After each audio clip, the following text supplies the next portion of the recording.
Book 5. The Discovery. 6. Thomasin argues with her cousin, and he writes a letter. Yeobright was at this time at Bloom's End, hoping that Eustacia would return to him.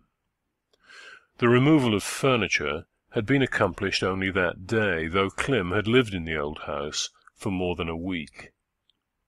He had spent the time in working about the premises, sweeping leaves from the garden paths, cutting dead stalks from the flower-beds, and nailing up creepers which had been displaced by the autumn winds. He took no particular pleasure in these deeds, but they formed a screen between himself and despair. Moreover, it had become a religion with him to preserve in good condition all that had lapsed from his mother's hands to his own. During these operations he was constantly on the watch for Eustacia. That there should be no mistake about her knowing where to find him, he had ordered a notice-board to be affixed to the garden gate at Alderworth, signifying in white letters whither he had removed. When a leaf floated to the earth, he turned his head, thinking it might be her footfall. A bird searching for worms in the mould of the flower-beds sounded like her hand on the latch of the gate. And at dusk, when soft, strange ventriloquisms came from holes in the ground, hollow stalks, curled dead leaves, and other crannies wherein breezes, worms, and insects can work their will, he fancied that they were Eustacia standing without, and breathing wishes of reconciliation. Up to this hour he had persevered in his resolve not to invite her back. At the same time, the severity with which he had treated her lulled the sharpness of his regret for his mother, and awoke some of his old solicitude for his mother's supplanter. Harsh feelings produce harsh usage, and this, by reaction, quenches the sentiments that gave it birth. The more he reflected, the more he softened. But to look upon his wife as innocence in distress was impossible, though he could ask himself whether he had given her quite time enough, if he had not come a little too suddenly upon her on that sombre morning. Now that the first flush of anger had paled, he was disinclined to ascribe to her more than an indiscreet friendship with Wild Eve, for there had not appeared in her manner the signs of dishonour, and this once admitted, an absolutely dark interpretation of her act towards his mother was no longer forced upon him. On the evening of the 5th of November his thoughts of Eustacia were intense. Echoes from those past times when they had exchanged tender words all the day long came like the diffused murmur of a sea-shore left miles behind. "Surely," he said, "she might have brought herself to communicate with me before now, and confess honestly what Wild Eve was to her." Instead of remaining at home that night, he determined to go and see Thomasin and her husband. If he found opportunity, he would allude to the cause of the separation between Eustacia and himself, keeping silence, however, on the fact that there was a third person in his house when his mother was turned away. If it proved that Wild Eve was innocently there, he would doubtless openly mention it. If he were there with unjust intentions, Wild Eve, being a man of quick feeling, might possibly say something to reveal the extent to which Eustacia was compromised. But on reaching his cousin's house, he found that only Thomasin was at home, Wild Eve being at that time on his way towards the bonfire, innocently lit by Charlie, at Mistover. Thomasin then, as always, was glad to see Clym, and took him to inspect the sleeping baby. carefully screening the candlelight from the infant's eyes with her hand. "Tamsin, have you heard that Eustacia is not with me now?" he said, when they had sat down again. "No," said Thomasin, alarmed. "And not that I have left Alderworth?" "No, I never hear tidings from Alderworth unless you bring them. What is the matter?" Clym, in a disturbed voice, related to her his visit to Susan Nonsuch's boy, the revelation he had made, and what had resulted from his charging Eustacia with having wilfully and heartlessly done the deed. He suppressed all mention of Wildeve's presence with her. "Oh, all this, and I not knowing it!" murmured Thomasin, in an awestruck tone. "Terrible! What could have made her? Oh, Eustacia! And when you found it out, you went in hot haste to her?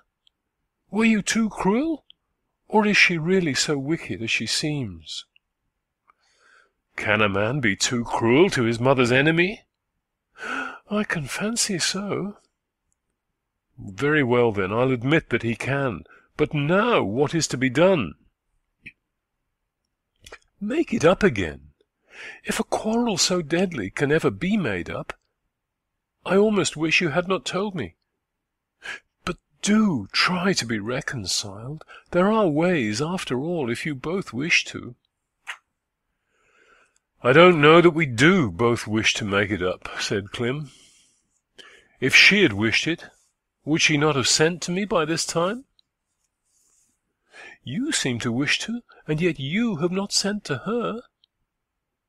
"True. But I have been tossed to and fro in doubt if I ought, after such strong provocation. To see me now, Thomasin, gives you no idea of what I have been, of what depths I have descended to in these few last days. Oh, it was a bitter shame to shut out my mother like that. Can I ever forget it, or even agree to see her again?" "She might not have known that anything serious would come of it, and perhaps she didn't mean to keep Aunt out altogether." "She says herself that she did not, but the fact remains that keep her out she did." "Oh, believe her sorry, and send for her." "How if she will not come?" "To prove her guilty by showing that it is her habit to nourish enmity, but I do not think that for a moment."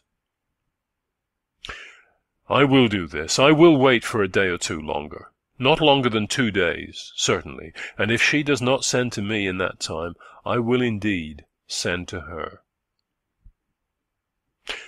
"I thought to have seen Wildeve here tonight. Is he from home?" Thomasin blushed a little. "No," she said. "He's merely gone out for a walk." "Why didn't he take you with him? The evening is fine. You want fresh air as well as he." "Oh, I don't care for going anywhere. Besides, there is baby." Yes. "Well, I have been thinking whether I should not consult your husband about this as well as you," said Clym steadily. "I fancy I would not," she quickly answered. "It can do no good." Her cousin looked her in the face. No doubt Thomasin was ignorant that her husband had any share in the events of that tragic afternoon, but her countenance seemed to signify that she concealed some suspicion or thought of the reputed tender relations between Wildeve and Eustacia in days gone by. Clym, however, could make nothing of it, and he rose to depart, more in doubt than when he came. "You will write to her in a day or two," said the young woman earnestly. "I do so hope the wretched separation may come to an end." "I will," said Clym. "I don't rejoice in my present state at all." And he left her, and climbed over the hill to Bloom's End. Before going to bed he sat down and wrote the following letter. My dear Eustacia, I must obey my heart without consulting my reason too closely. Will you come back to me? Do so, and the past shall never be mentioned. I was too severe, but oh, Eustacia, the provocation! You don't know, you never will know, what those words of anger cost me which you drew down upon yourself. All that an honest man can promise you, I promise now, which is that from me you shall never suffer anything on this score again. After all the vows we have made, Eustacia, I think we had better pass the remainder of our lives in trying to keep them. Come to me, then, even if you reproach me. I have thought of your sufferings that morning on which I parted from you. I know they were genuine, and they are as much as you ought to bear. Our love must still continue. Such hearts as ours would never have been given us but to be concerned with each other. I could not ask you back at first, Eustacia, for I was unable to persuade myself that he who was with you was not there as a lover. But if you will come and explain distracting appearances, I do not question that you can show your honesty to me. Why have you not come before? Do you think I will not listen to you? Surely not, when you remember the kisses and vows we exchanged under the summer moon. Return, then, and you shall be warmly welcomed. I can no longer think of you to your prejudice. I am but too much absorbed in justifying you. Your husband as ever, Clem. There, he said, as he laid it in his desk. That's a good thing done. If she does not come before tomorrow night, I will send it to her. Meanwhile, at the house he had just left, Thomasin sat sighing uneasily. Fidelity to her husband had that evening induced her to conceal all suspicion that Wild Eve's interest in Eustacia had not ended with his marriage. But she knew nothing positive, and though Clem was her well-beloved cousin, there was one nearer to her still. When, a little later, Wild Eve returned from his walk to Mistover, Thomasin said, "Damon, where have you been? I was getting quite frightened, and thought you had fallen into the river. I dislike being in the house by myself." "Frightened?" he said, touching her cheek as if she were some domestic animal. "Why, I thought nothing could frighten you. It is that you are getting proud, I'm sure, and don't like living here since we have risen above our business. Well, it's a tedious matter, this getting a new house, but I couldn't have set about it sooner, unless our £10,000 had been 100,000, when we could have afforded to despise caution." "No, I don't mind waiting. I would rather stay here 12 months longer than run any risk with baby, but I don't like your vanishing so in the evenings. There's something on your mind, I know there is, Damon. You go about so gloomily, and look at the heath as if it were somebody's jail, instead of a nice, wild place to walk in." He looked towards her with pitying surprise. "What? Do you like Egdon Heath?" he said. "I like what I was born near to. I admire its grim old face." "Oh, pooh, my dear, you don't know what you like." "I am sure I do. There's only one thing unpleasant about Egdon." "What's that?" "You never take me with you when you walk there. Why do you wander so much in it yourself, if you so dislike it?" The inquiry, though a simple one, was plainly disconcerting, and he sat down before replying. "I don't think you often see me there. Give an instance." "I will. she answered triumphantly. "When you went out this evening, I thought that as baby was asleep I would see where you were going, so mysteriously, without telling me. So I ran out and followed behind you. You stopped at the place where the road forks, looked round at the bonfires, and then said, 'Damn it, I'll go,' and you went quickly up the left-hand road. Then I stood and watched you." Wildie frowned, afterwards saying with a forced smile, "Well, what wonderful discovery did you make?" "There, now you're angry, and we won't talk of this any more." She went across to him, sat on a footstool, and looked up in his face. "Nonsense," he said. "That's how you always back out. We will go on with it now we have begun. What did you next see? I particularly want to know." "Don't be like that, Damon," she murmured. "I didn't see anything. You vanished out of sight, and then I looked round at the bonfires and came in." Perhaps this is not the only time you've dogged my steps. Are you trying to find out something bad about me?" "Not at all. I've never done such a thing before, and I shouldn't have done it now, if words had not sometimes been dropped about you." "What do you mean?" he impatiently asked. They say you used to go to Alderworth in the evenings, and it puts into my mind what I have heard about—" Wild Eve turned angrily and stood up in front of her. "Now," he said, flourishing his hand in the air, "just out with it, madam. I demand to know what remarks you have heard." "Well, I heard that you used to be very fond of Eustacia. Nothing more than that, though dropped in a bit-by-bit way. You ought not to be angry." He observed that her eyes were brimming with tears. "Well," he said, "there's nothing new in that. And, of course, I don't mean to be rough towards you, so you need not cry. Now, don't let us speak of the subject any more." And no more was said, Thomasin being glad enough of a reason for not mentioning Clym's visit to her that evening, and his story. End of Chapter 6.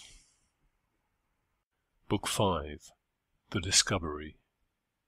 7. The night of the 6th of November. Having resolved on flight, Eustacia at times seemed anxious that something should happen to thwart her own intention.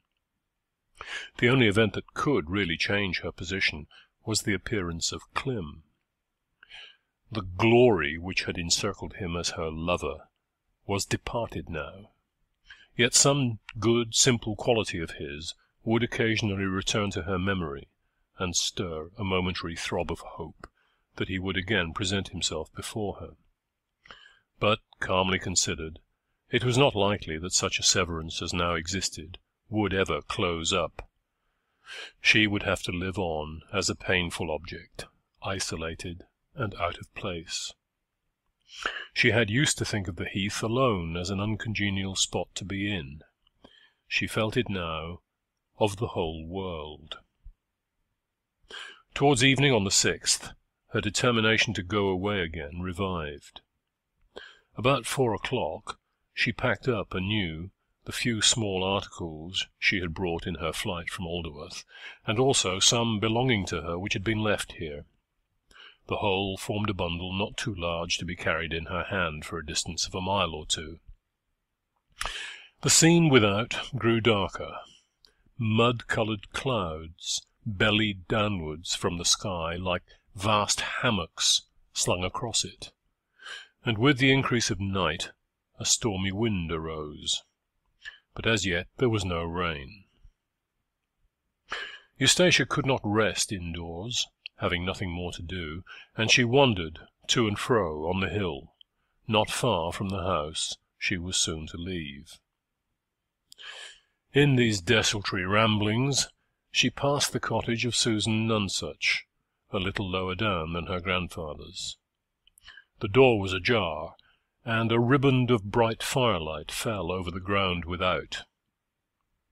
as Eustacia crossed the fire-beams, she appeared, for an instant, as distinct as a figure in a phantasmagoria, a creature of light surrounded by an area of darkness. The moment passed, and she was absorbed in night again. A woman who was sitting inside the cottage had seen and recognized her in that momentary irradiation. This was Susan herself, occupied in preparing a posset for her little boy, who, often ailing, was now seriously unwell. Susan dropped the spoon, shook her fist at the vanished figure, and then proceeded with her work in a musing, absent way. At 8 o'clock, the hour at which Eustacia had promised to signal to Wild Eve, if ever she signalled at all, she looked around the premises to learn if the coast was clear, went to the furze rick, and pulled thence a long-stemmed bough of that fuel. This she carried to the corner of the bank, and, glancing behind to see if the shutters were all closed, she struck a light and kindled the furze. When it was thoroughly ablaze, Eustacia took it by the stem and waved it in the air above her head, till it had burned itself out. She was gratified, if gratification were possible to such a mood, by seeing a similar light in the vicinity of Wild Eve's residence a minute or two later. Having agreed to keep watch at this hour every night in case she should require assistance, this promptness proved how strictly he had held to his word. 4 hours after the present time, that is, at midnight, he was to be ready to drive her to Budmouth, as prearranged. Eustacia returned to the house. Supper having been got over, she retired early, and sat in her bedroom, waiting for the time to go by. The night being dark and threatening, Captain Vi had not strolled out to gossip in any cottage, or to call at the inn, as was sometimes his custom on these long autumn nights, and he sat sipping grog alone downstairs. About 10 o'clock there was a knock at the door. When the servant opened it, the rays of the candle fell upon the form of Fairway. "I was forced to go to Lower Mistover tonight," he said, "and Mr. Yeobright asked me to leave this here on my way, but faith, I put it in the lining of my hat and thought no more about it till I got back, and was hasping my gait before going to bed. So I've run back with it at once." He handed in a letter and went his way. The girl brought it to the captain, who found that it was directed to Eustacia. He turned it over and over, and fancied that the writing was her husband's, though he could not be sure. However, he decided to let her have it at once, if possible, and took it upstairs for that purpose. But on reaching the door and looking in at the keyhole, he found there was no light within, the fact being that Eustacia, without undressing, had flung herself upon the bed, to rest and gather a little strength for her coming journey.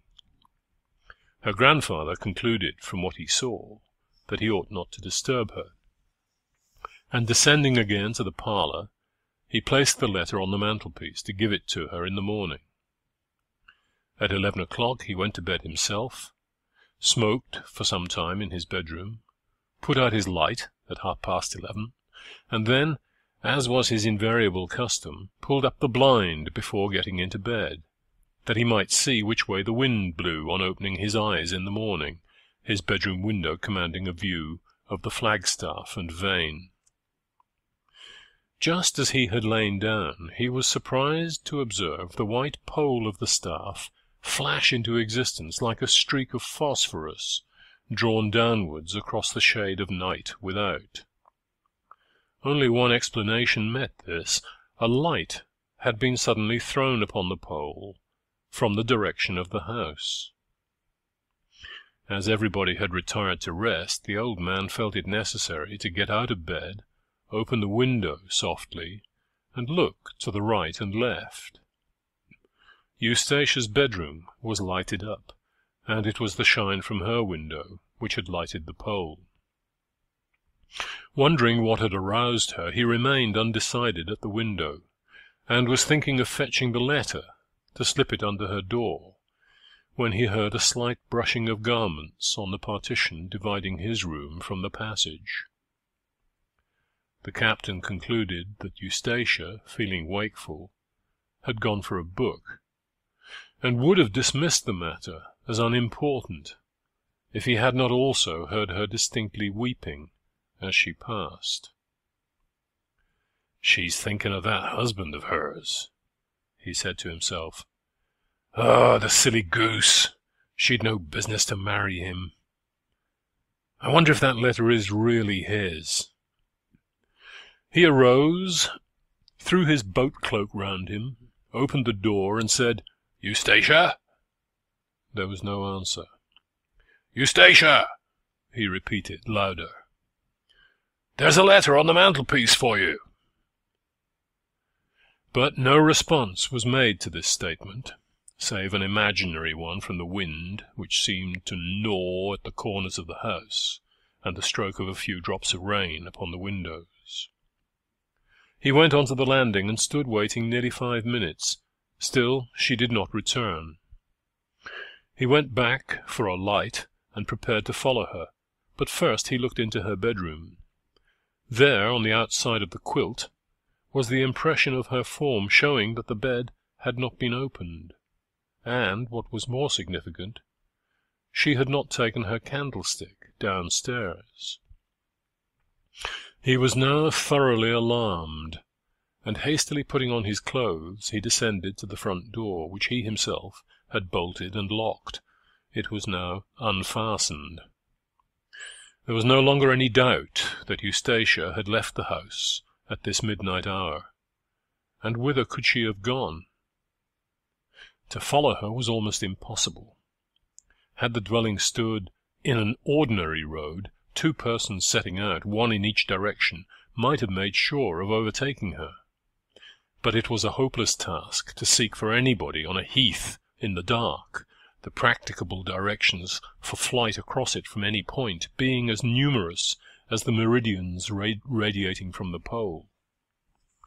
Perplexed what to do, he looked into the parlour, and was vexed to find that the letter still lay there untouched. At 11:30, finding that the house was silent, Eustacia had lighted her candle, put on some warm outer wrappings, taken her bag in her hand, and, extinguishing the light again, descended the staircase.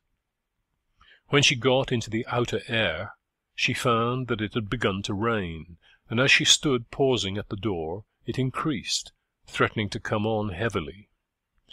But having committed herself to this line of action, there was no retreating for bad weather. Even the receipt of Clim's letter would not have stopped her now.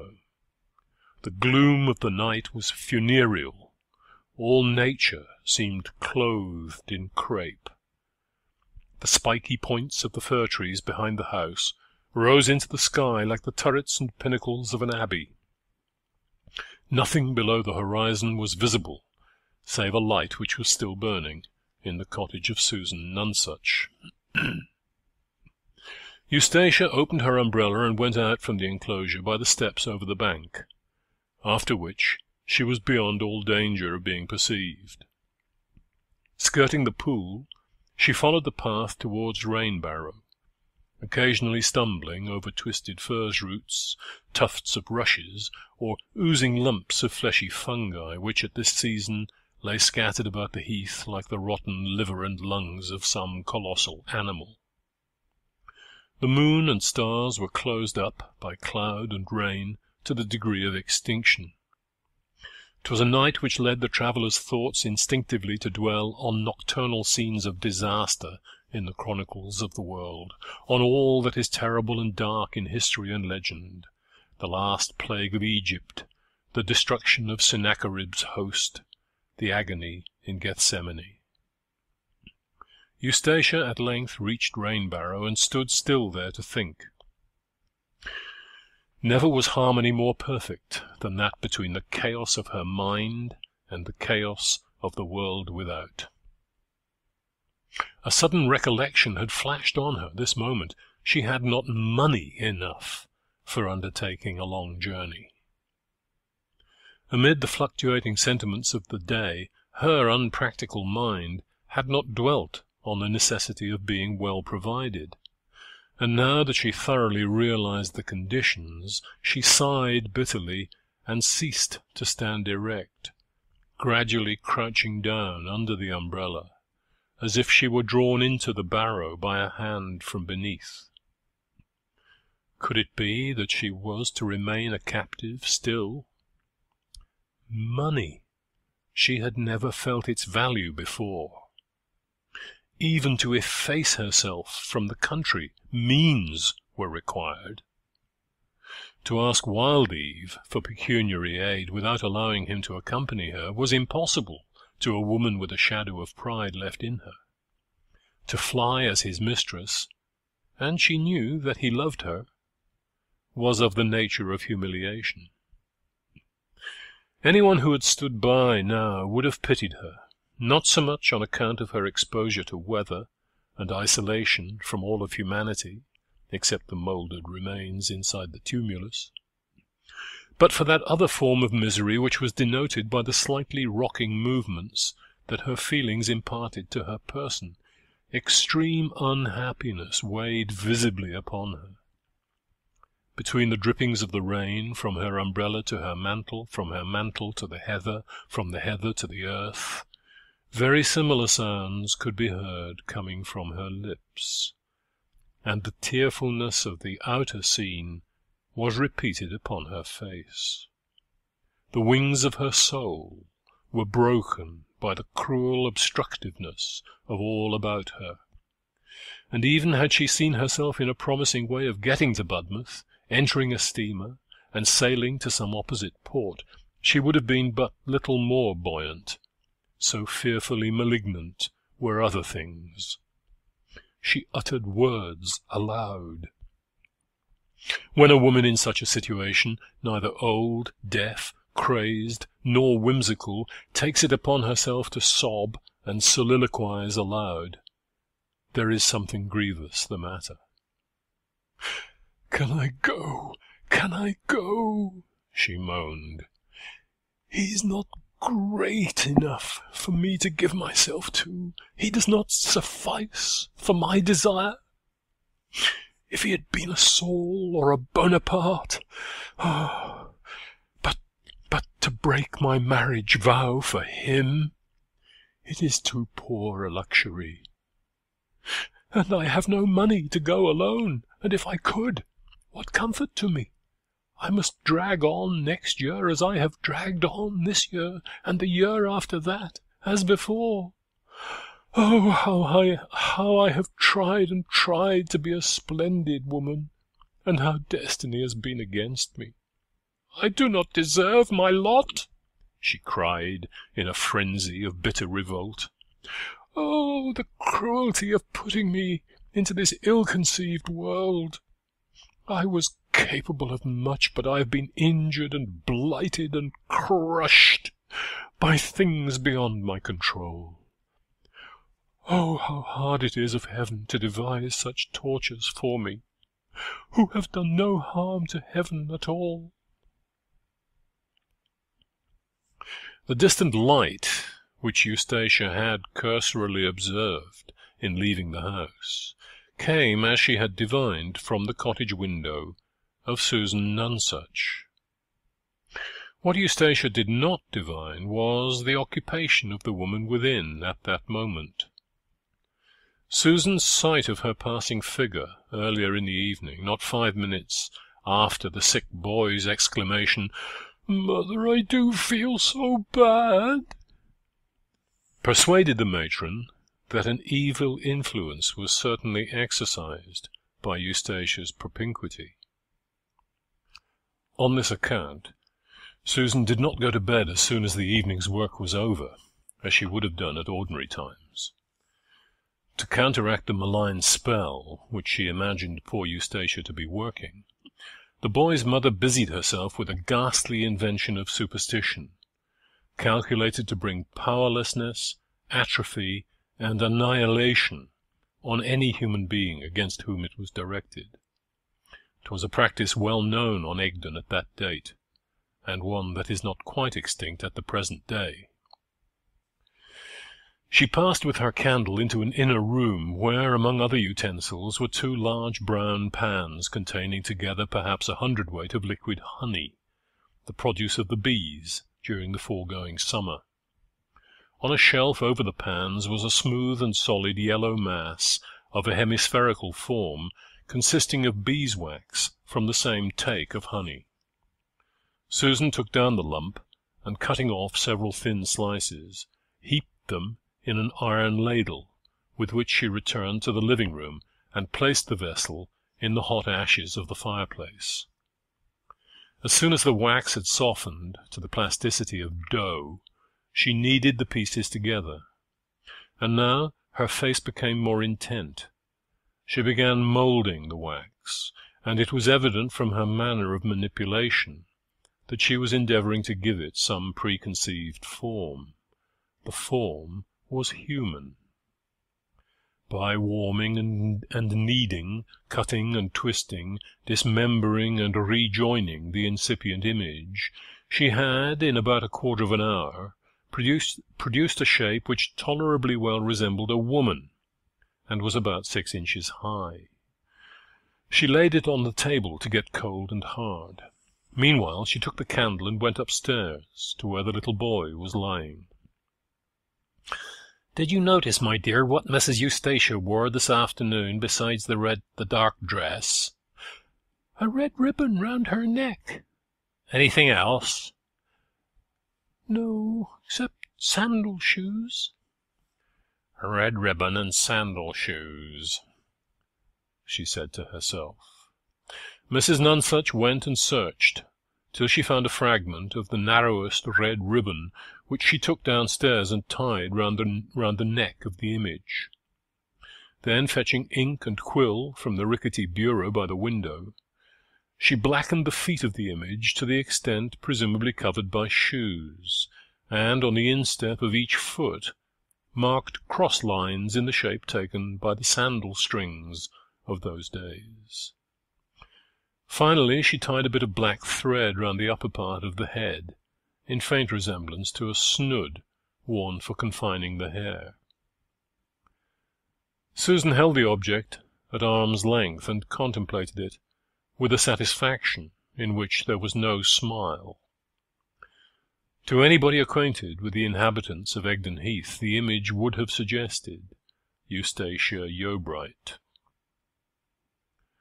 From her work-basket in the window-seat, the woman took a paper of pins of the old, long and yellow sort, whose heads were disposed to come off at their first usage. These she began to thrust into the image in all directions, with apparently excruciating energy. Probably as many as 50 were thus inserted, some into the head of the wax model, some into the shoulders, some into the trunk, some upwards through the soles of the feet, till the figure was completely permeated with pins. She turned to the fire. It had been of turf, and though the high heap of ashes which turf fires produce was somewhat dark and dead on the outside, upon raking it abroad with the shovel, the inside of the mass showed a glow of red heat. She took a few pieces of fresh turf from the chimney-corner and built them together over the glow, upon which the fire brightened. Seizing with the tongs the image that she had made of Eustacia, she held it in the heat and watched it as it began to waste slowly away. And while she stood thus engaged, there came from between her lips a murmur of words. 'Twas a strange jargon, the Lord's Prayer repeated backwards, the incantation usual in proceedings for obtaining unhallowed assistance against an enemy.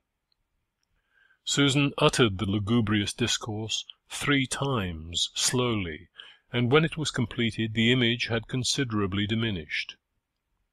As the wax dropped into the fire, a long flame arose from the spot, and curling its tongue round the figure, ate still further into its substance. A pin occasionally dropped with the wax, and the embers heated it red as it lay. End of Chapter 7. Book 5. The Discovery. 8. Rain, darkness, and anxious wanderers. While the effigy of Eustacia was melting to nothing, and the fair woman herself was standing on Rain-barrow, her soul in an abyss of desolation seldom plumbed by one so young, Yeobright sat alone at Bloom's End. He had fulfilled his word to Thomasin by sending off Fareway with the letter to his wife, and now waited with increased impatience for some sound or signal of her return. Were Eustacia still at Mistover, the very least he expected was that she would send him back a reply to-night by the same hand. Though, to leave all to her inclination, he had cautioned Fareway not to ask for an answer. If one were handed to him, he was to bring it immediately.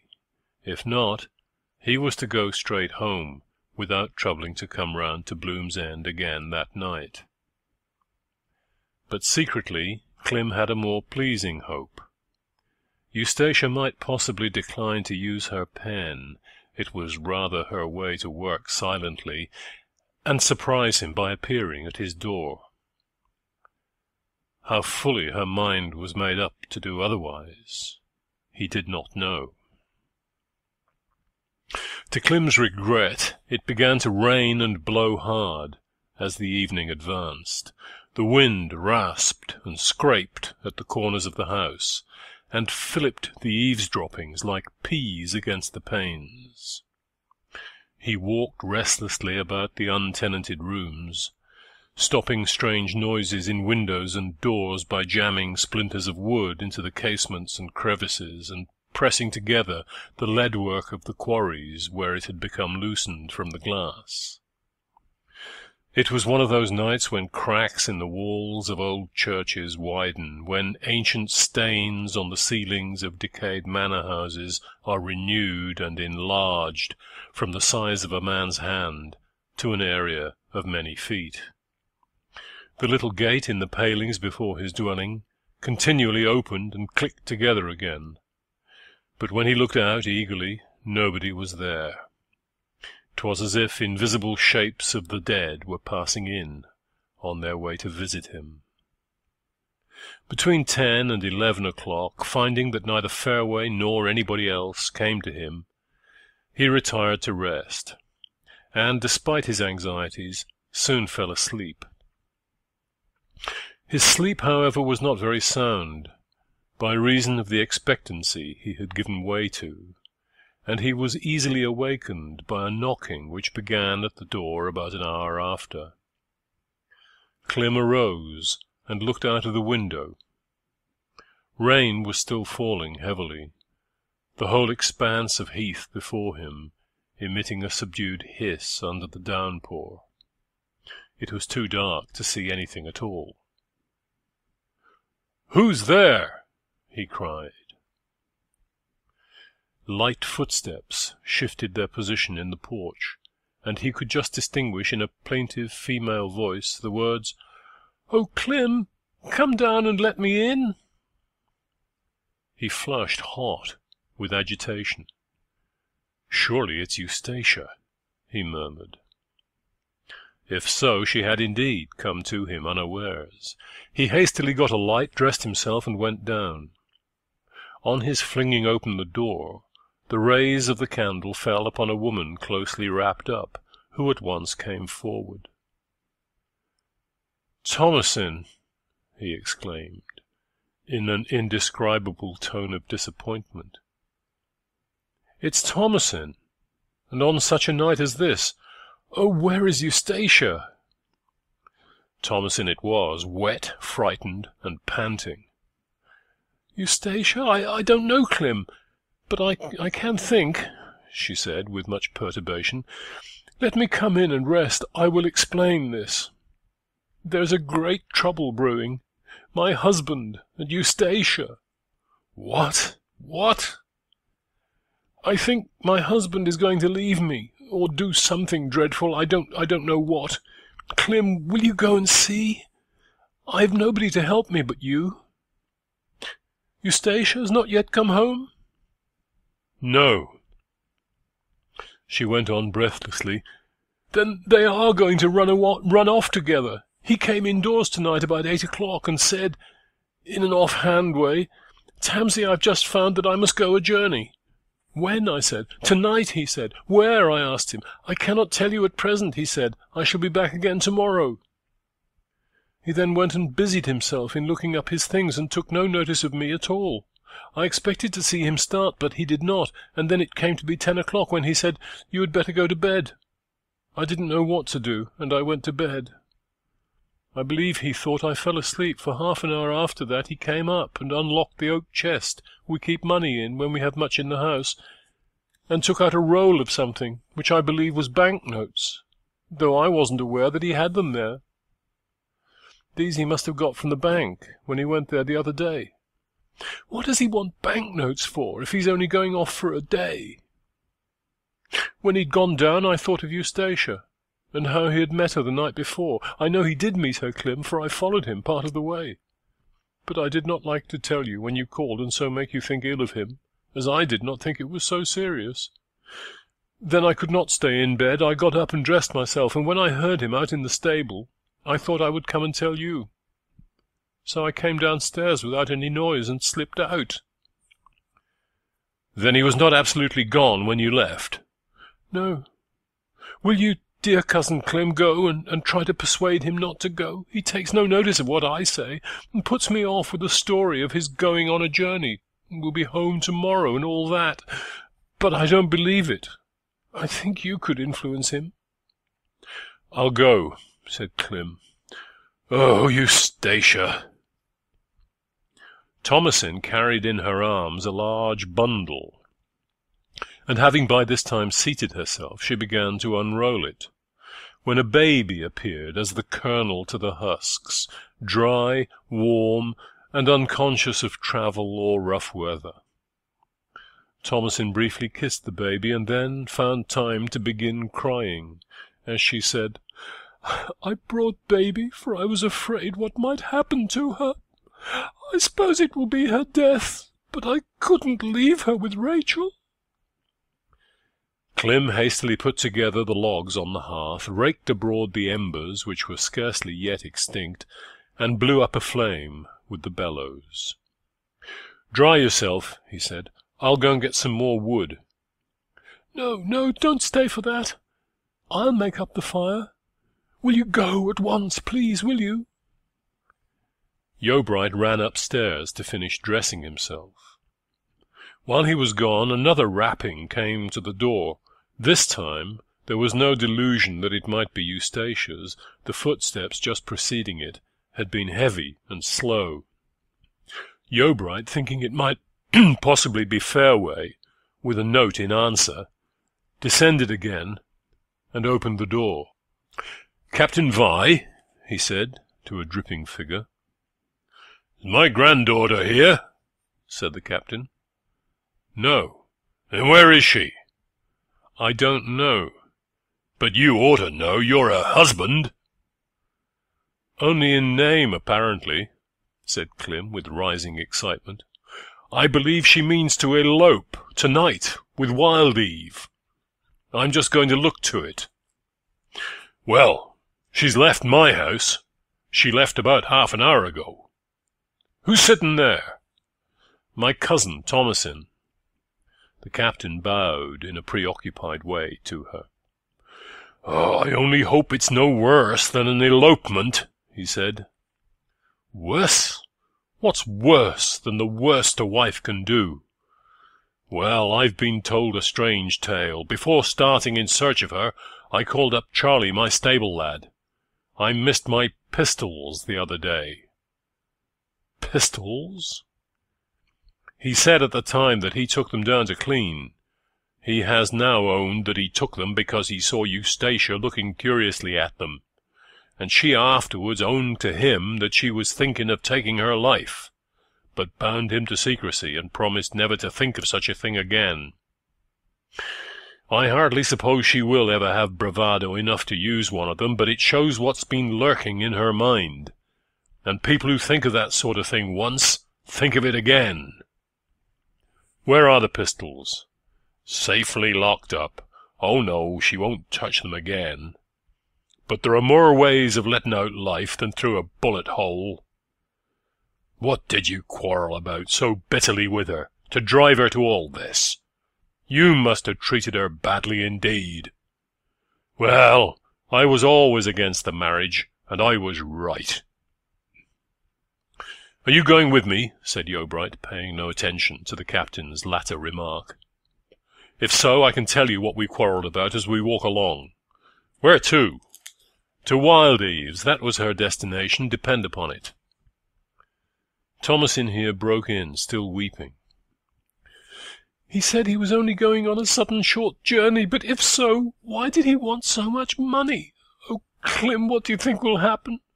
I'm afraid that you, my poor baby, will soon have no father left to you. I'm off now, said Yeobright, stepping into the porch.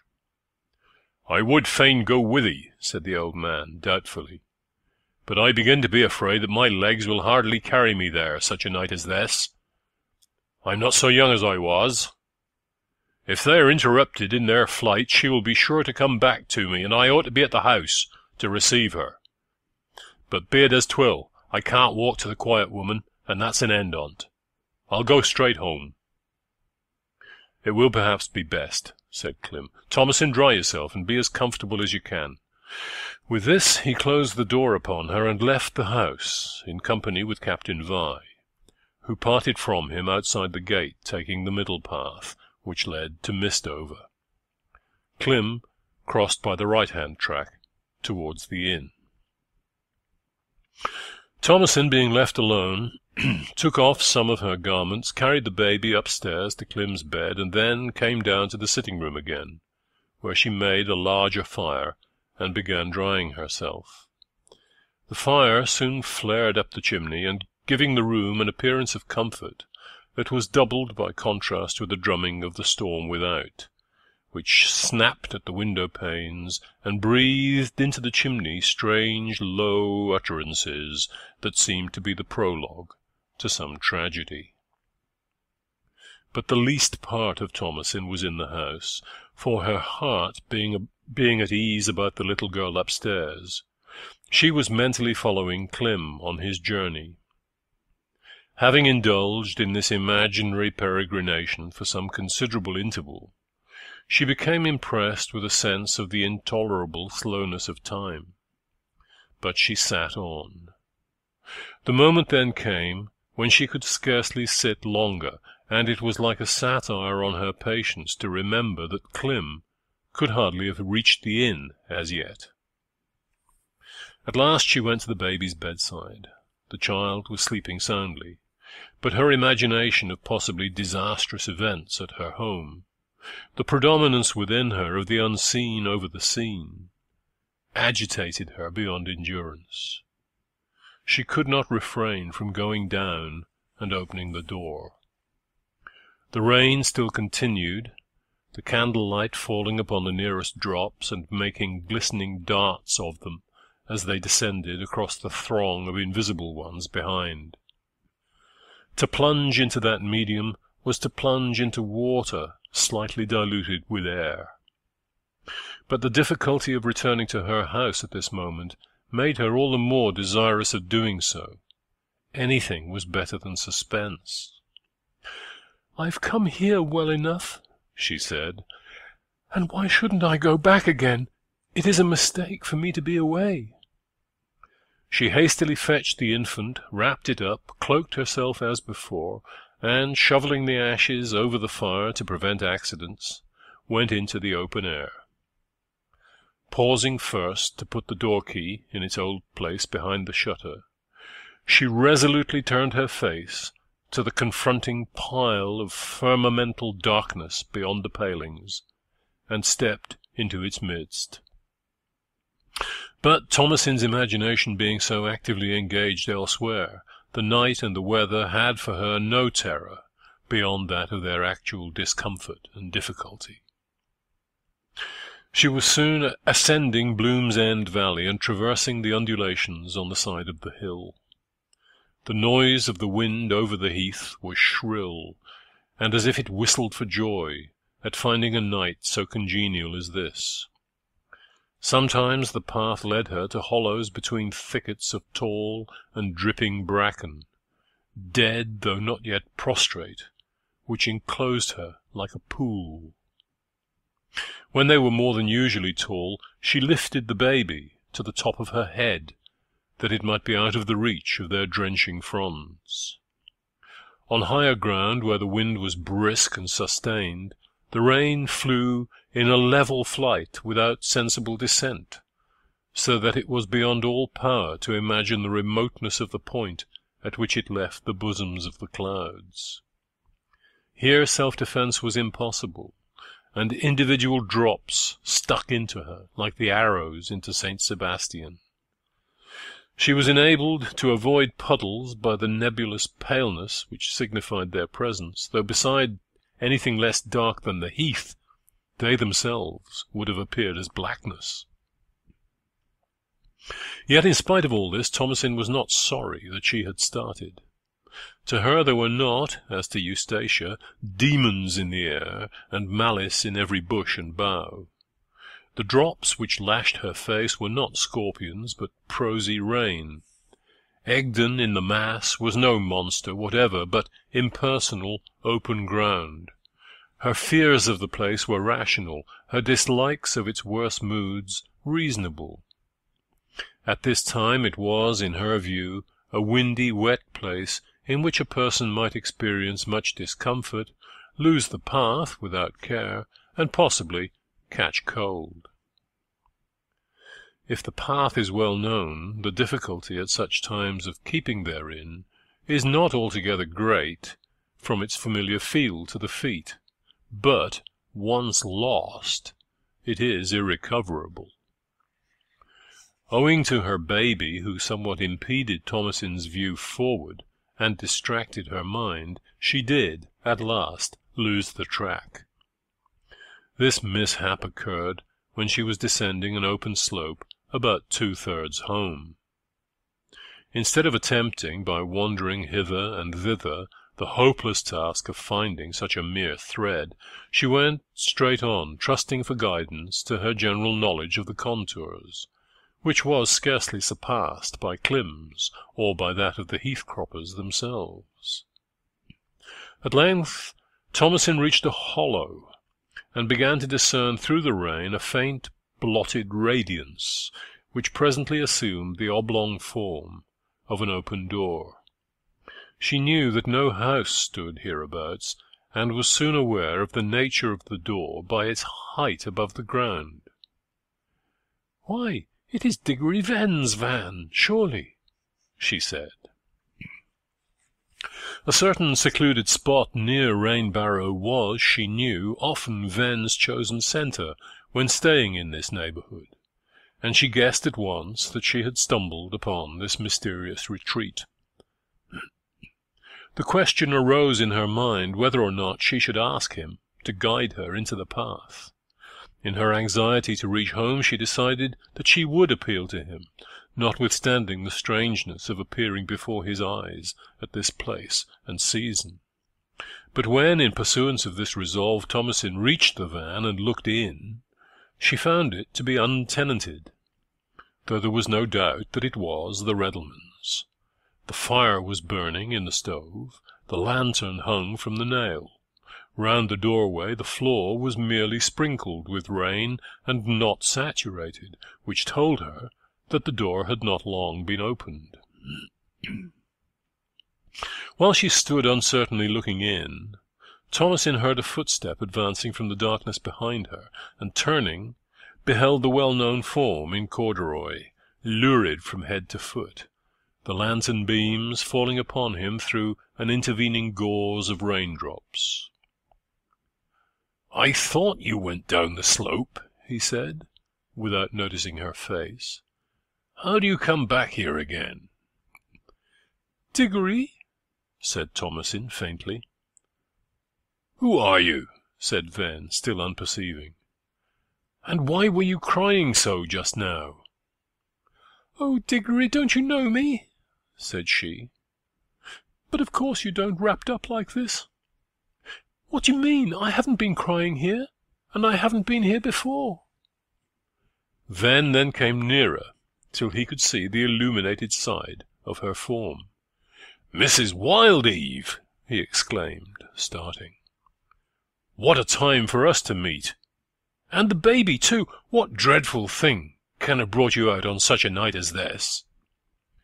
She could not immediately answer, and without asking her permission, he hopped into his van, took her by the arm, and drew her up after him.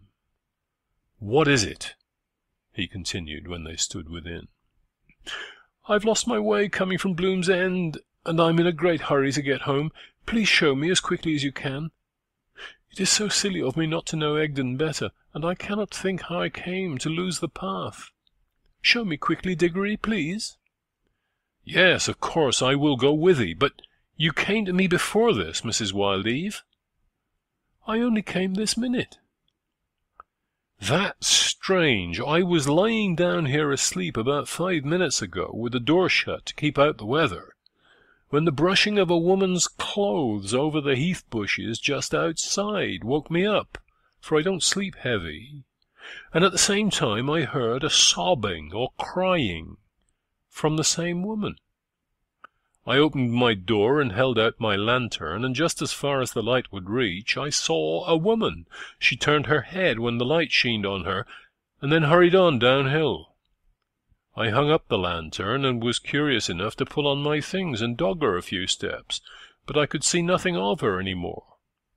That was where I'd been when you came up, and when I saw you, I thought you were the same one." "Perhaps it was one of the heath folk going home." "No, couldn't be. 'Tis too late. The noise of her gown over the heath was of a whistling sort that nothing but silk will make." "It wasn't I, then. My dress is not silk, you see. Are we anywhere in a line between Mistover and the inn?" "Well, yes, not far out." "Oh, I wonder if it was she. Diggory, I must go at once."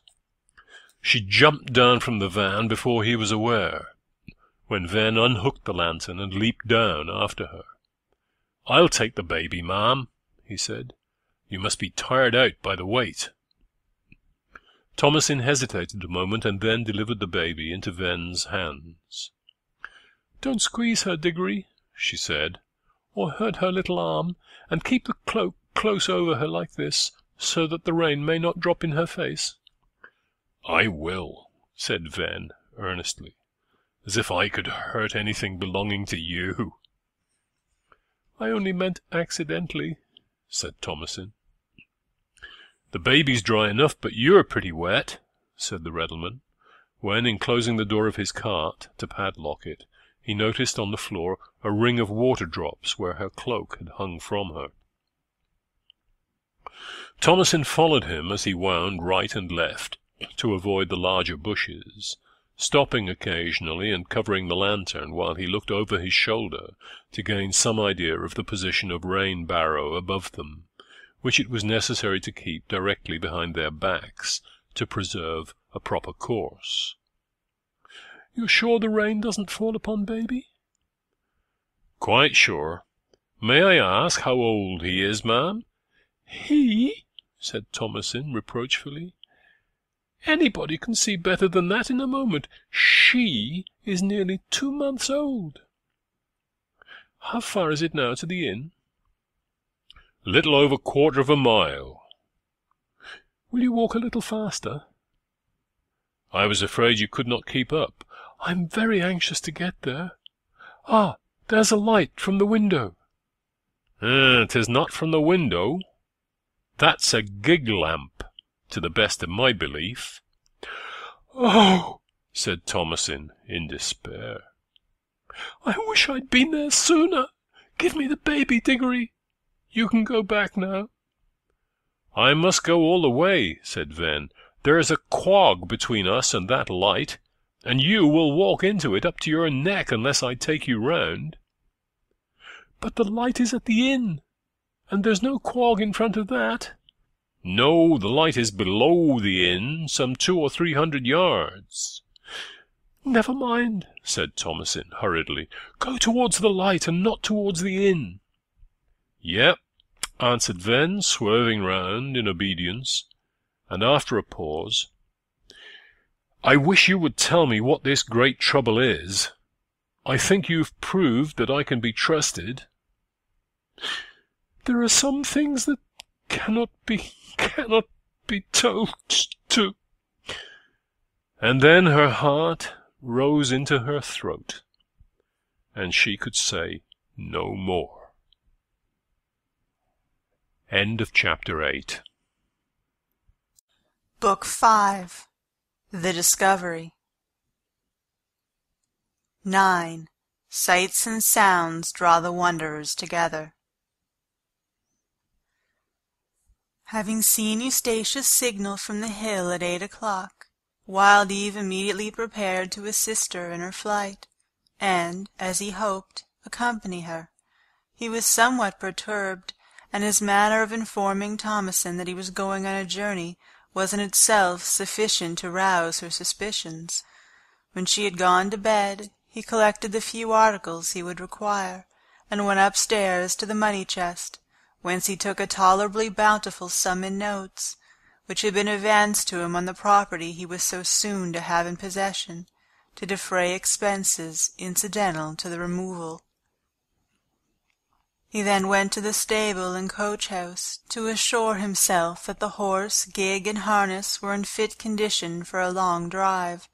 Nearly half an hour was spent thus, and on returning to the house, Wild Eve had no thought of Thomasin being anywhere but in bed.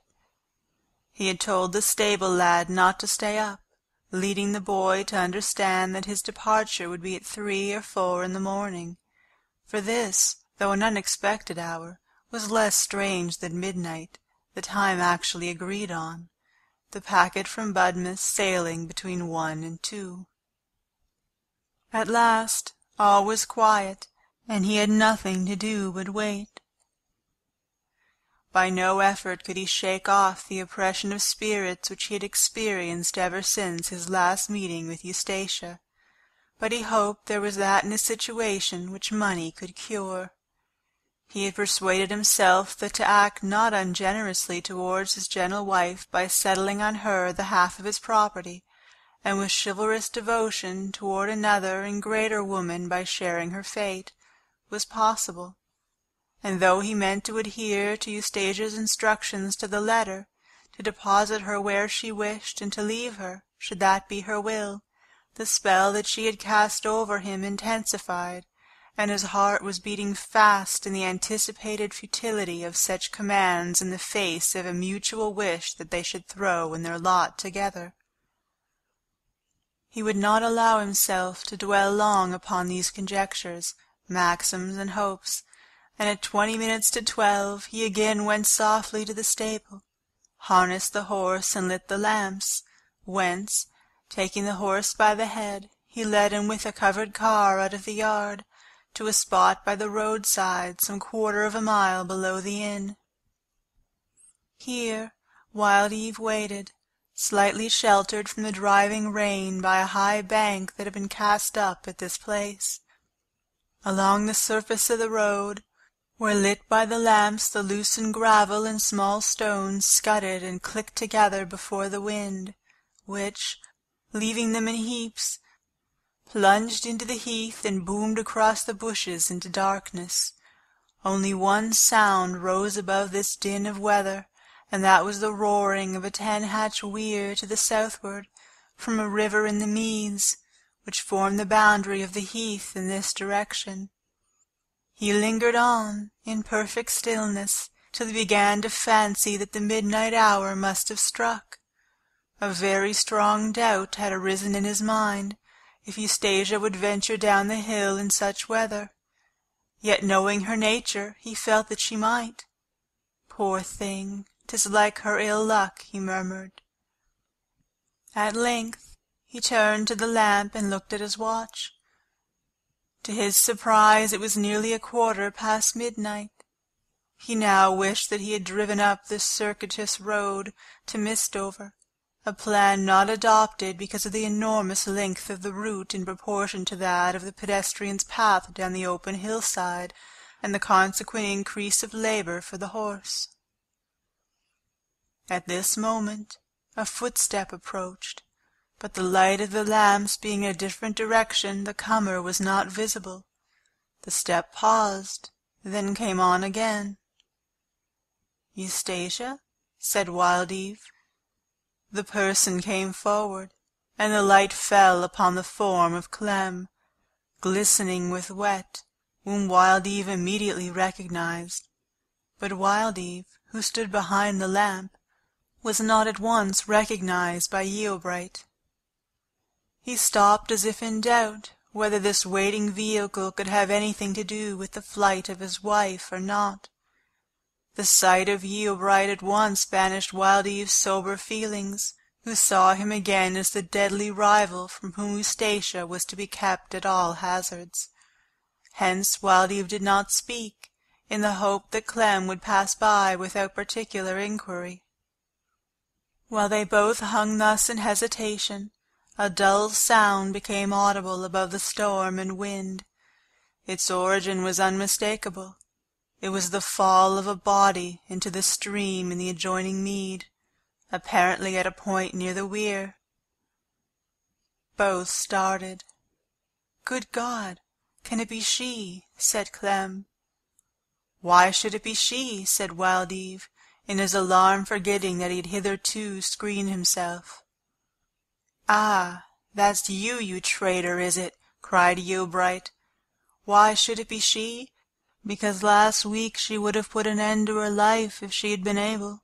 She ought to have been watched. Take one of the lamps and come with me." Eobright seized the one on his side and hastened on. Wild Eve did not wait to unfasten the other, but followed at once along the meadow track to the weir, a little in the rear of Clem. Shadwater Weir had at its foot a large circular pool, 50 feet in diameter, into which the water flowed through 10 huge hatches, raised and lowered by a winch and cogs in the ordinary manner. The sides of the pool were of masonry, to prevent the water from washing away the bank, but the force of the stream in winter was sometimes such as to undermine the retaining wall, and precipitate it into the hole. Clem reached the hatches, the framework of which was shaken to its foundations by the velocity of the current. Nothing but the froth of the waves could be discerned in the pool below. He got upon the plank bridge over the race, and holding to the rail, that the wind might not blow him off, crossed to the other side of the river. There he leaned over the wall and lowered the lamp, only to behold the vortex formed at the curl of the returning current. Wild Eve meanwhile had arrived on the former side, and the light from Eobright's lamp shed a flecked and agitated radiance across the weir pool, revealing to the ex-engineer the tumbling courses of the currents from the hatches above. Across this gashed and puckered mirror, a dark body was slowly borne by one of the backward currents. "Oh, my darling!" exclaimed Wild Eve in an agonized voice, and, without showing a sufficient presence of mind even to throw off his greatcoat, he leaped into the boiling cauldron. Eobright could now also discern the floating body, though but indistinctly, and imagining from Wild Eve's plunge that there was life to be saved, he was about to leap after.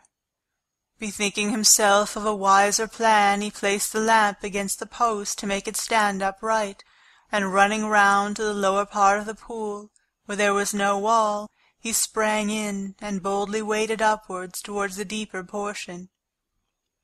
Here he was taken off his legs, and in swimming was carried round into the centre of the basin, where he perceived Wild Eve struggling. While these hasty actions were in progress here, Van and Thomason had been toiling through the lower corner of the heath, in the direction of the light. They had not been near enough to the river to hear the plunge, but they saw the removal of the carriage lamp, and watched its motion into the mead. As soon as they reached the car and horse, Van guessed that something new was amiss, and hastened to follow in the course of the moving light. Van walked faster than Thomason, and came to the weir alone. The lamp placed against the post by Clem still shone across the water, and the Reddleman observed something floating motionless. Being encumbered with the infant, he ran back to meet Thomason. "Take the baby, please, Mrs. Wild Eve," he said hastily. "Run home with her. Call the stable lad, and make him send down to me any men who may be living near. Somebody has fallen into the weir."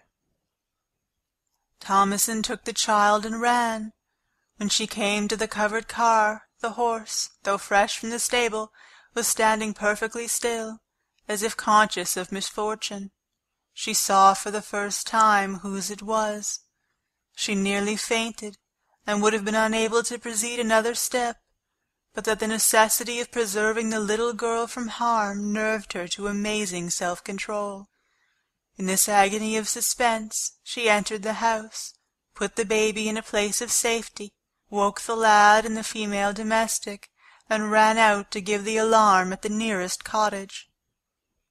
Diggory, having returned to the brink of the pool, observed that the small upper hatches or floats were withdrawn. He found one of these lying upon the grass, and taking it under one arm, and with his lantern in his hand, entered at the bottom of the pool as Clem had done. As soon as he began to be in deep water, he flung himself across the hatch. Thus supported, he was able to keep afloat as long as he chose, holding the lantern aloft with his disengaged hand. Propelled by his feet, he steered round and round the pool, ascending each time by one of the back currents, and descending in the middle of the current. At first he could see nothing. Then amidst the glistening of the pools and the white clots of foam he distinguished a woman's bonnet floating alone. His search was now under the left wall, when something came to the surface almost close beside him. It was not, as he had expected, a woman, but a man. The Reddleman put the ring of the lantern between his teeth, seized the floating man by the collar, and, holding on to the hatch with his remaining arm, struck out into the strongest race, by which the unconscious man, the hatch, and himself were carried down the stream. As soon as Ven found his feet dragging over the pebbles of the shallower part below, he secured his footing and waded towards the brink. There, where the water stood at about the height of his waist, he flung away the hatch, and attempted to drag forth the man.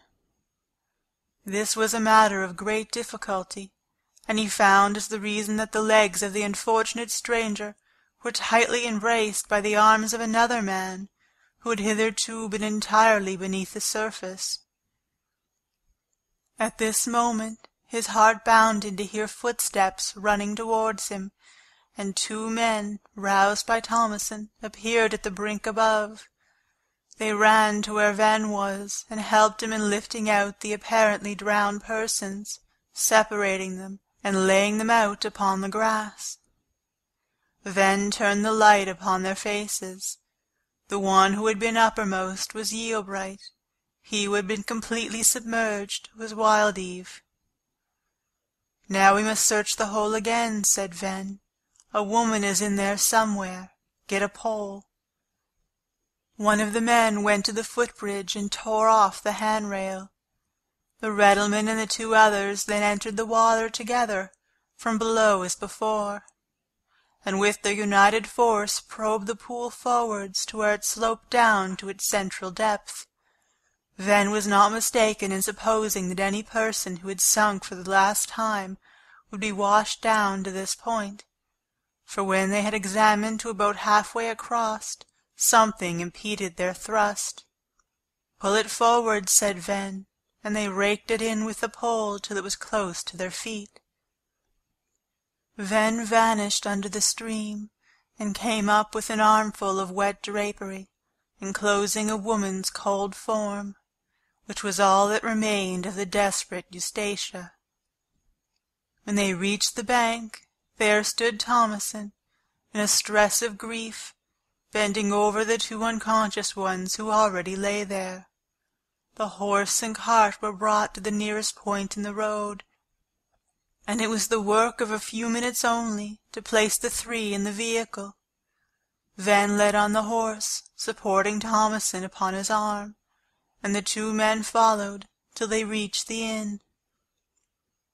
The woman who had been shaken out of her sleep by Thomasin had hastily dressed herself and lighted a fire, the other servant being left to snore on in peace at the back of the house.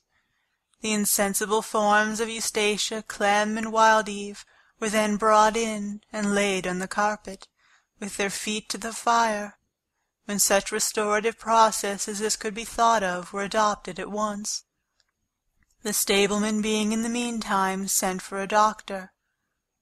But there seemed to be not a whiff of life in either of the bodies.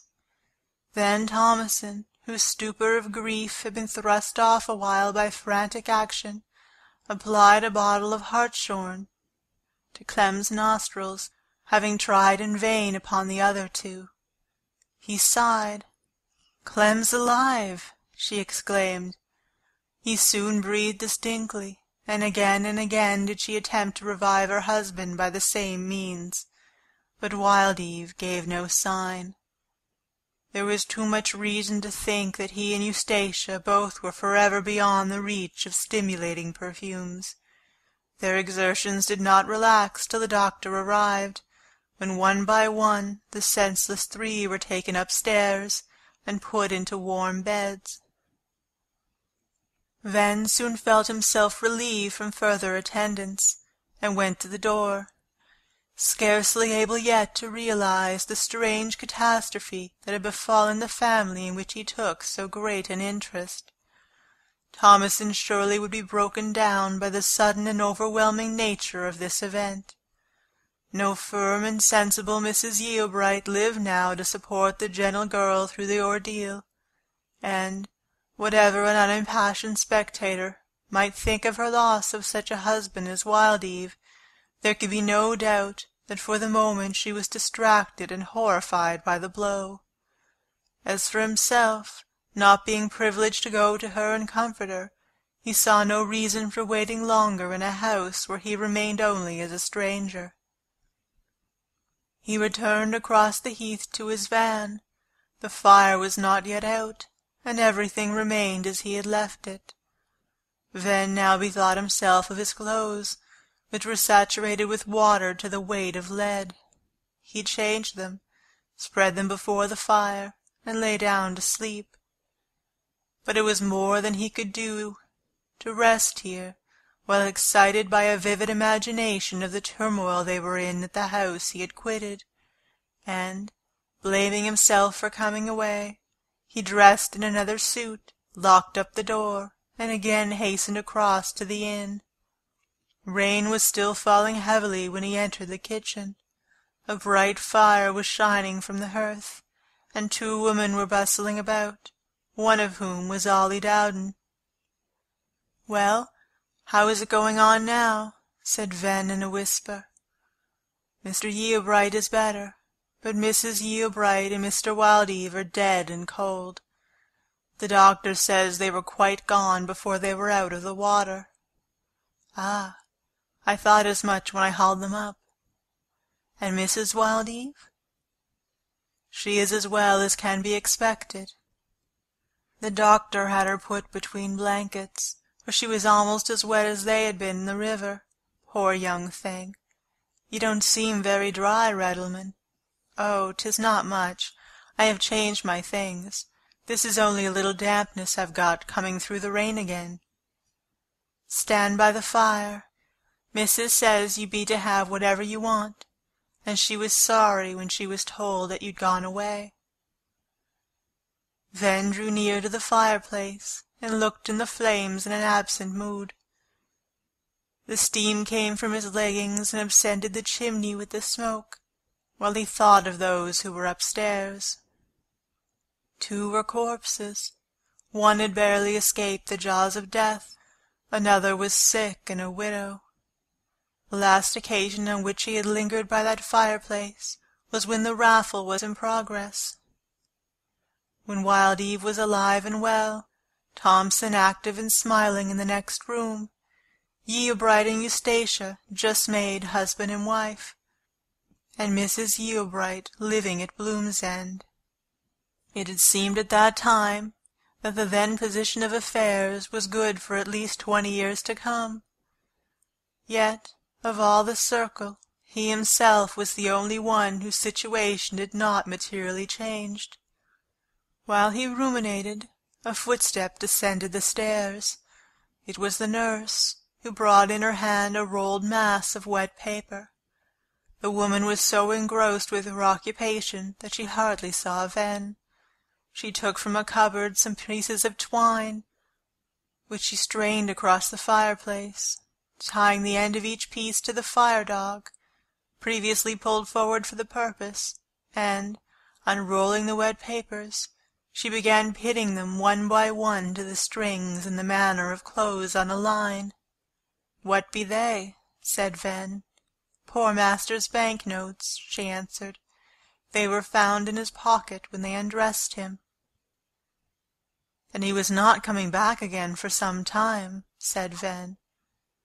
"That we shall never know," said she. Ven was loath to depart, for all on earth that interested him lay under this roof. As nobody in the house had any more sleep that night, except the 2 who slept forever, there was no reason why he should not remain. So he retired into the niche of the fireplace, where he used to sit, and there he continued, watching the steam from the double row of bank-notes, as they waved backwards and forwards in the draught of the chimney, till their flaccidity was changed to dry crispness throughout. Then the woman came and unpinned them, and folding them together, carried the handful upstairs. Presently the doctor appeared from above, with the look of a man who could do no more, and, pulling on his gloves, went out of the house, the trotting of his horse soon dying away upon the road. At 4 o'clock there was a gentle knock at the door. It was from Charlie, who had been sent by Captain Vi to inquire if anything had been heard of Eustacia. The girl who admitted him looked in his face, as if she did not know what answer to return, and showed him in to where Ven was seated, saying to the reddleman, "Will you tell him, please?" Ven told. Charlie's only utterance was a feeble, indistinct sound. He stood quite still, then he burst out spasmodically, "I shall see her once more?" "I dare say you may see her," said Diggory gravely. "But hadn't you better run and tell Captain Vi?" "Yes, yes. Only I do hope I shall see her just once again." "You shall," said a low voice behind, and starting round, they beheld by the dim light a thin, pallid, almost spectral form, wrapped in a blanket, and looking like Lazarus coming from his tomb. It was Yeobright. Neither Ven nor Charlie spoke, and Clem continued, "You shall see her. There will be time enough to tell the captain when it gets daylight. You would like to see her too, would you not, Diggory? She looks very beautiful now." Ven assented by rising to his feet, and with Charlie he followed Clem to the foot of the staircase, where he took off his boots. Charlie did the same. They followed Yeobright upstairs to the landing, where there was a candle burning, which Eobright took in his hand, and with it led the way into an adjoining room. Here he went to the bedside, and folded back the sheet. They stood silently, looking upon Eustacia, who, as she lay there still in death, eclipsed all her living phases. Pallor did not include all the quality of her complexion, which seemed more than whiteness. It was almost light. The expression of her finely carved mouth was pleasant, as if a sense of dignity had just compelled her to leave off speaking. Eternal rigidity had seized upon it in a momentary transition between fervor and resignation. Her black hair was looser now than either of them had ever seen it before, and surrounded her brow like a forest. The stateliness of look, which had been almost too marked for a dweller in the country domicile, had at last found an artistically happy background. Nobody spoke, till at length Clem covered her and turned aside. "Now come here," he said. They went to a recess in the same room, and there, on a smaller bed, lay another figure, Wild Eve.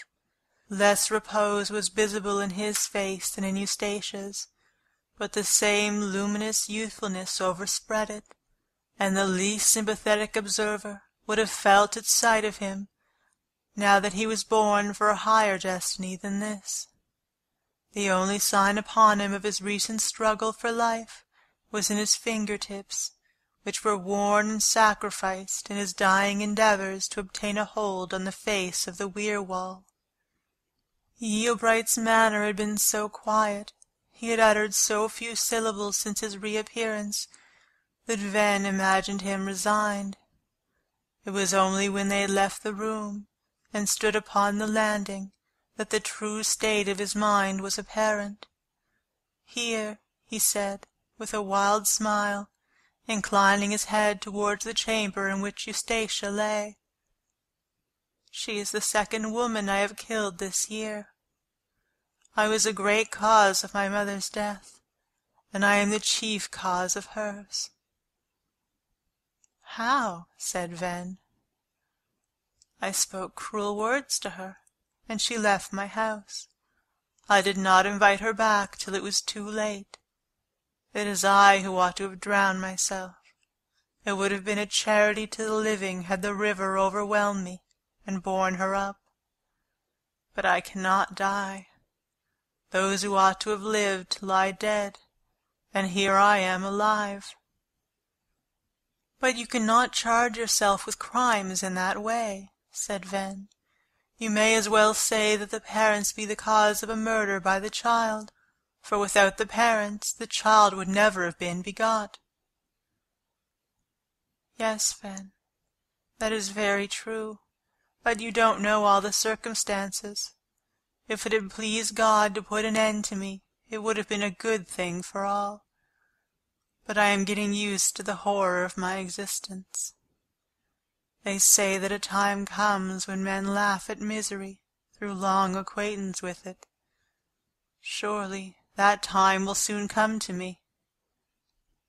"Your aim has always been good," said Venn. "Why should you say such desperate things?" "No, they are not desperate. They are only hopeless, and my great regret is that for what I have done, no man or law can punish me." End of Book 5. Book 6. After Courses. 1. The Inevitable Moment Onward. The story of the deaths of Eustacia and Wild Eve was told throughout Egdon and far beyond for many weeks and months. All the known incidents of their love were enlarged, distorted, touched up, and modified till the original reality bore but a slight resemblance to the counterfeit presentation by surrounding tongues. Yet, upon the whole, neither the man nor the woman lost dignity by sudden death. Misfortune had struck them gracefully, cutting off their erratic histories with a catastrophic dash, instead of, as with many, attenuating each life to an uninteresting meagreness, through long years of wrinkles, neglect, and decay.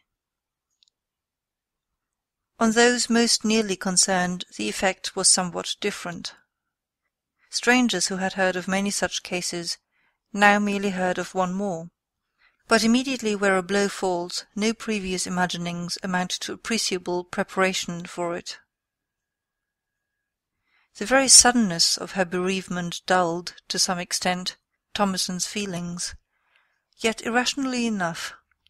A consciousness that the husband she had lost ought to have been better did not lessen her mourning at all.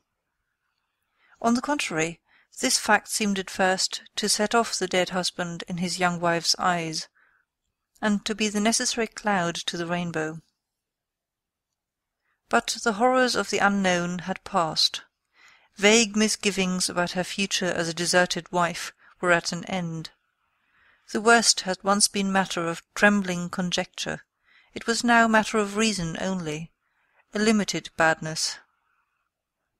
Her chief interest, the little Eustacia, still remained.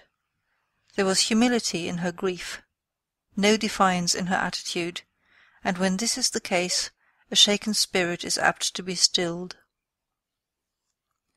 Could Thomason's mournfulness now, and Eustacia's serenity during life, have been reduced to common measure, they would have touched the same mark nearly.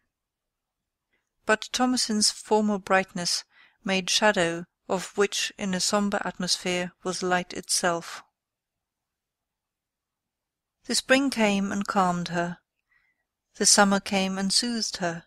The autumn arrived, and she began to be comforted, for her little girl was strong and happy, growing in size and knowledge every day. Outward events flattered Thomason not a little. Wildeve had died intestate, and she and the child were his only relatives.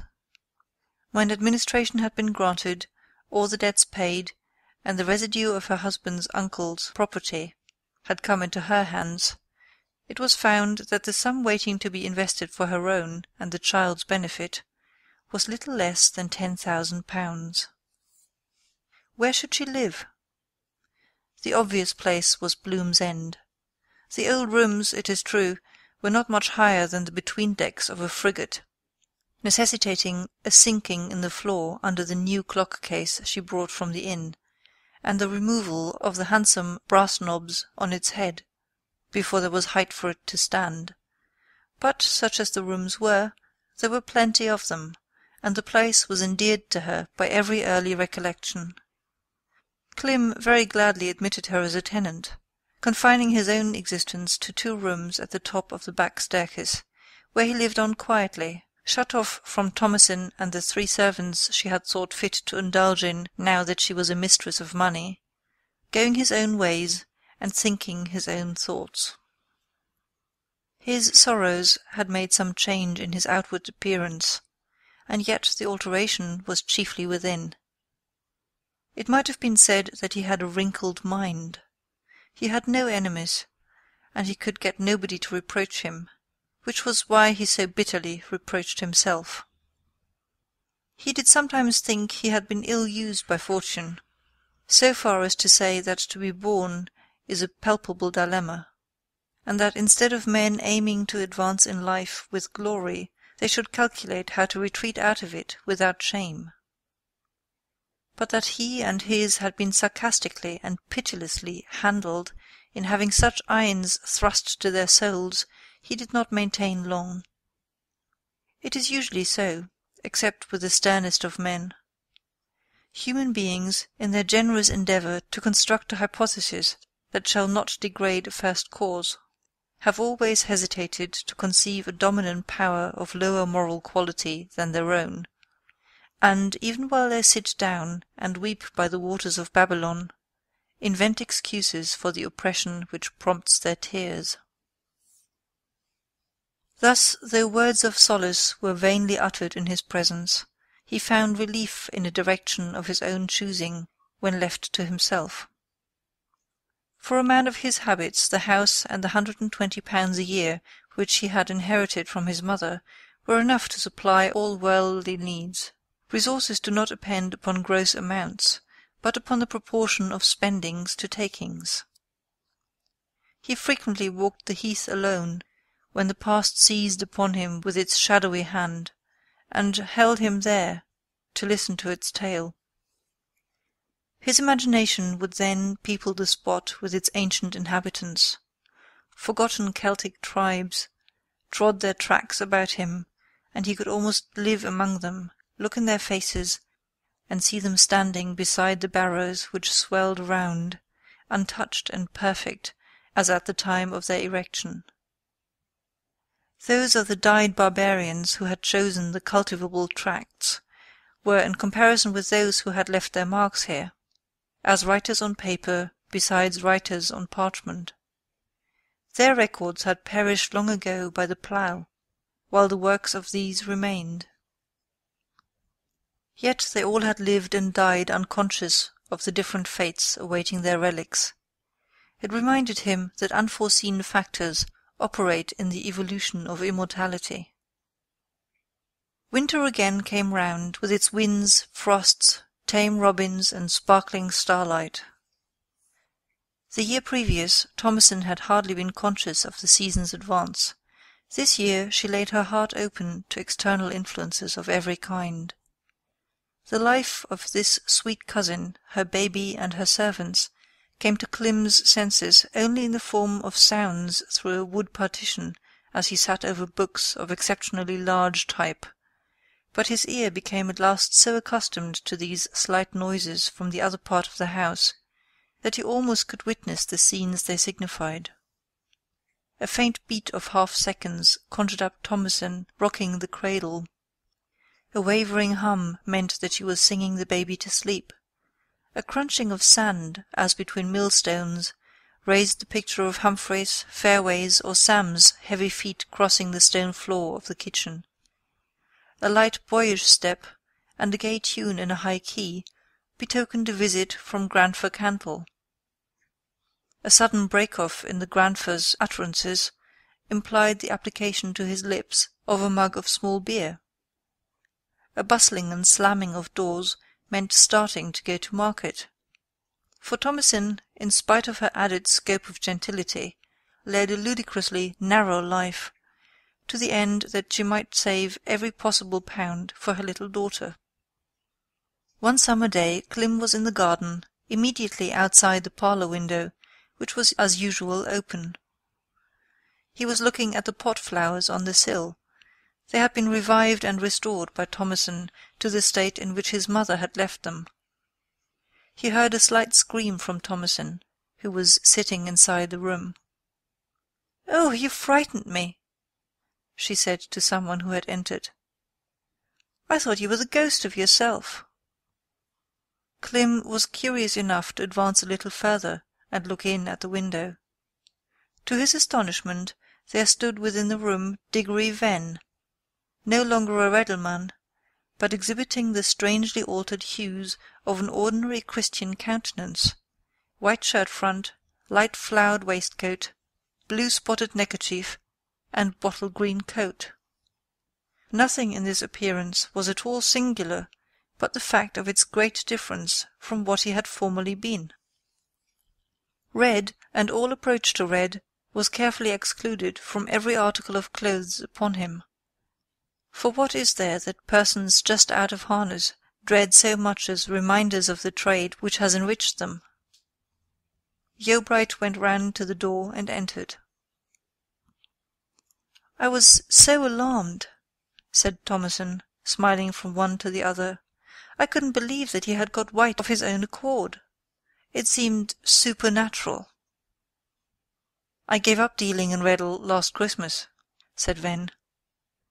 "It was a profitable trade, and I found that by that time I had made enough to take the dairy of 50 cows that my father had in his lifetime.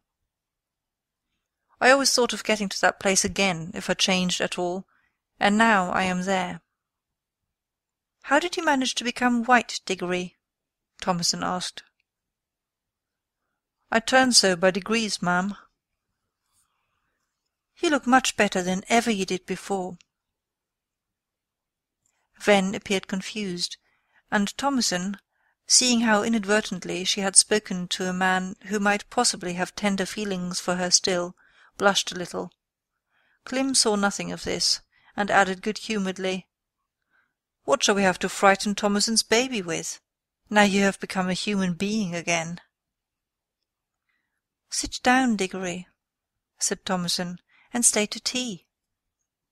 Ven moved as if he would retire to the kitchen, when Thomasin said with pleasant pertness, as she went on with some sewing, "Of course you must sit down here. And where does your 50-cow dairy lie, Mr. Ven?" "At Stickleford, about 2 miles to the right of Alderworth, ma'am, where the meads begin. I have thought that if Mr. Yeobright would like to pay me a visit sometimes, he shouldn't stay away for want of asking. I'll not bide to tea this afternoon, thank ye, for I've got something on hand that must be settled. 'Tis Maypole Day tomorrow, and the Shadwater folk have clubbed with a few of your neighbours here to have a pole just outside your palings in the heath, as it is a nice green place." Ven waved his elbow towards the patch in front of the house.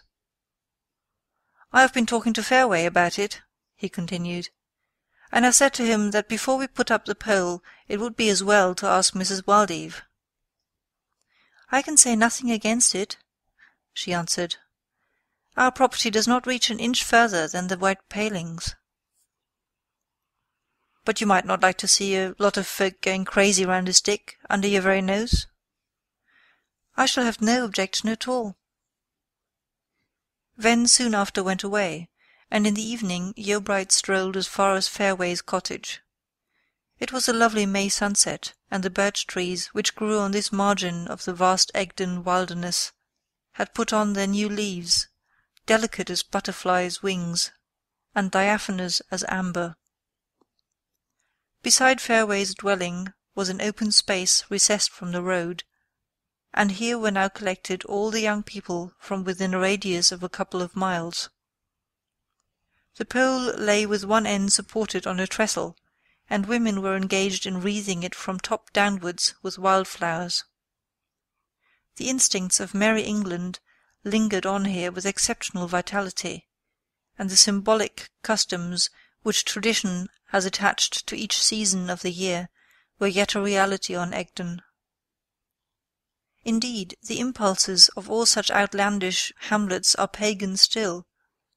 In these spots homage to nature, self-adoration, frantic gaieties, fragments of Teutonic rites to divinities whose names are forgotten, seem in some way or other to have survived medieval doctrine. Yeobright did not interrupt the preparations, and went home again. The next morning, when Thomasin withdrew the curtains of her bedroom window, there stood the maypole in the middle of the green, its top cutting into the sky. It had sprung up in the night, or rather early morning, like Jack's beanstalk. She opened the casement to get a better view of the garlands and posies that adorned it. The sweet perfume of the flowers had already spread into the surrounding air, which, being free from every taint, conducted to her lips a full measure of the fragrance received from the spire of blossom in its midst. At the top of the pole were crossed hoops decked with small flowers. Beneath these came a milk-white zone of maybloom, then a zone of bluebells, then of cowslips, then of lilacs, then of ragged robins, daffodils, and so on, till the lowest stage was reached. Thomasin noticed all these, and was delighted that the May revel was to be so near. When afternoon came, people began to gather on the green, and Yeobright was interested enough to look out upon them from the open window of his room. Soon after this, Thomasin walked out from the door immediately below, and turned her eyes up to her cousin's face. She was dressed more gaily than Yeobright had ever seen her dressed since the time of Waldeave's death, 18 months before. Since the day of her marriage, even, she had not exhibited herself to such advantage. "How pretty you look to-day, Thomasin," he said. "Is it because of the maypole?" Not altogether." And then she blushed and dropped her eyes, which he did not specially observe, though her manner seemed to him to be rather peculiar, considering that she was only addressing himself. Could it be possible that she had put on her summer clothes to please him? He recalled her conduct towards him throughout the last few weeks, when they had often been working together in the garden, just as they had formerly done when they were boy and girl under his mother's eye. What if her interest in him were not so entirely that of a relative as it had formerly been? To Yeobright any possibility of this sort was a serious matter, and he almost felt troubled at the thought of it. Every pulse of lover-like feeling which had not been stilled during Eustatia's lifetime had gone into the grave with her. His passion for her had occurred too far on in his manhood to leave fuel enough on hand for another fire of that sort, as may happen with more boyish loves. Even supposing him capable of loving again, that love would be a plant of slow and laboured growth, and in the end only small and sickly, like an autumn-hatched bird. He was so distressed by this new complexity that when the enthusiastic brass band arrived and struck up, which it did about 5 o'clock, with apparently wind enough among its members to blow down his house, he withdrew from his rooms by the back door, went down the garden, through the gate in the hedge, and away out of sight. He could not bear to remain in the presence of enjoyment to-day, though he had tried hard. Nothing was seen of him for 4 hours. When he came back by the same path it was dusk, and the dews were coating every green thing. The boisterous music had ceased, but entering the premises as he did from behind, he could not see if the May party had all gone till he had passed through Thomason's division of the house to the front door. Thomason was standing within the porch alone. She looked at him reproachfully. "You went away just when it began, Clem," she said. "Yes, I felt I could not join in. You went out with them, of course?" "No, I did not." "You appeared to be dressed on purpose." "Yes, but I could not go out alone. So many people were there. One is there now." Yeobright strained his eyes across the dark green patch beyond the paling, and near the black form of the maypole he discerned a shadowy figure, sauntering idly up and down. "Who is it?" he said. "Mr. Venn," said Thomason. "You might have asked him to come in, I think, Tamsy. He has been very kind to you first and last." "I will now," she said, and acting on the impulse, went through the wicket to where Venn stood under the maypole. "It is Mr. Venn, I think?" she inquired. Venn started as if he had not seen her, artful man that he was, and said, "Yes." "Will you come in?" "I am afraid that I have seen you dancing this evening, and you had the very best of the girls for your partners. Is it that you won't come in because you wish to stand here and think over the past few hours of enjoyment?" "Well, that's partly it," said Mr. Venn with ostentatious sentiment. "But the main reason why I am biding here, like this, is that I want to wait till the moon rises." "To see how pretty the maypole looks in the moonlight?" "No. To look for a glove that was dropped by one of the maidens." Thomason was speechless with surprise. That a man who had to walk some 4 or 5 miles to his home should wait here for such a reason pointed to only one conclusion. The man must be amazingly interested in that glove's owner. "Were you dancing with her, Diggory?" she asked, in a voice which revealed that he had made himself considerably more interesting to her by this disclosure. "No," he sighed. "And you will not come in, then?" "Not tonight, thank you, ma'am." "Shall I lend you a lantern to look for the young person's glove, Mr. Venn?" "Oh, no, it is not necessary, Mrs. Waldeave, thank you. The moon will rise in a few minutes." Thomasin went back to the porch. "Is he coming in?" said Clem, who had been waiting where she had left him. "He would rather not to-night," she said, and then passed by him into the house, whereupon Clem too retired to his own rooms. When Clem was gone, Thomasin crept upstairs in the dark, and, just listening by the cot to assure herself that the child was asleep, she went to the window, gently lifted the corner of the white curtain, and looked out. Ven was still there. She watched the growth of the faint radiance appearing in the sky by the eastern hill, till presently the edge of the moon burst upwards and flooded the valley with light. Diggory's form was now distinct on the green.